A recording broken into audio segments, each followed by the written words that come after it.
ఎవరి హయాంలో రాష్ట్రం విధ్వంసమైంది, ఎవరి హయాంలో రాష్ట్రం పరిగెత్తింది అని చెప్పడానికి ఇదొక నిదర్శనం. సోర్స్ కూడా MoSPI, ministry of statistics and programme implementation. Source ఇవన్నీ నేను చెప్పేది, ప్రతి డాక్యుమెంట్ నేను రిలీజ్ చేసేది విత్ ఎవిడెన్స్, విత్ సోర్స్. ఇది మాస్పి సోర్స్. ఇంకొక ఆస్పెక్ట్ చూపిస్తాం.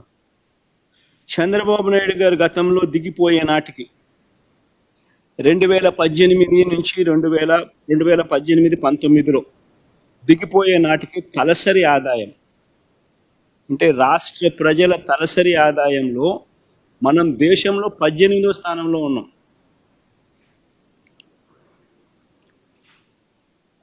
తలసరి ఆదాయంలో మనం దేశంలో 18వ స్థానంలో ఉంటే చంద్రబాబు నాయుడు గారి హయాంలో, అదే వైఎస్ఆర్సీపీ హయాం వచ్చేసరికి ఆ 5 సంవత్సరాల కాలంలో వైఎస్ఆర్సీపీ ప్రభుత్వం దిగిపోయే నాటికి తలసరి ఆదాయంలో ఏకంగా 15వ స్థానానికి పెరిగాం. డేటా 2022-23 దాకా డేటా వాళ్ళు ఇచ్చినారు. ఆ డేటా ప్రకారం మీరే చూసుకోండి. ఇది కూడా source MoSPI, ministry of statistics and programme implementation.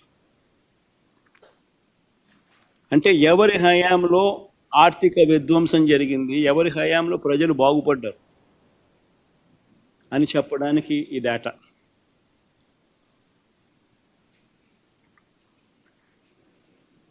రెండు 2019 నుంచి 2024 మన హయాంలో, వైఎస్ఆర్సీపీ ప్రభుత్వ హయాంలో మనం దేశంతోనే పోటీ పడ్డాం. దేశం కన్నా మెరుగైన నెంబర్స్ ఇచ్చినాం. ఆ మధ్యలో ఉన్నది చూస్తే దేశంతో ఆంధ్ర రాష్ట్రం పోటీ పడిన ఫిగర్స్ కనిపిస్తాయి. దేశం జీడిపి ప్రతి సెక్టర్లోనూ ఆంధ్ర రాష్ట్రం లీడింగే. ప్రైమరీ సెక్టర్లో తీసుకున్నా, సెకండరీ సెక్టర్లో తీసుకున్నా, టెరిషరీ సెక్టర్లో తీసుకున్నా కానీ ప్రతి సెక్టర్లోనూ రాష్ట్ర ప్రభుత్వం దేశం కన్నా బెటర్గా పర్ఫామ్ చేసింది.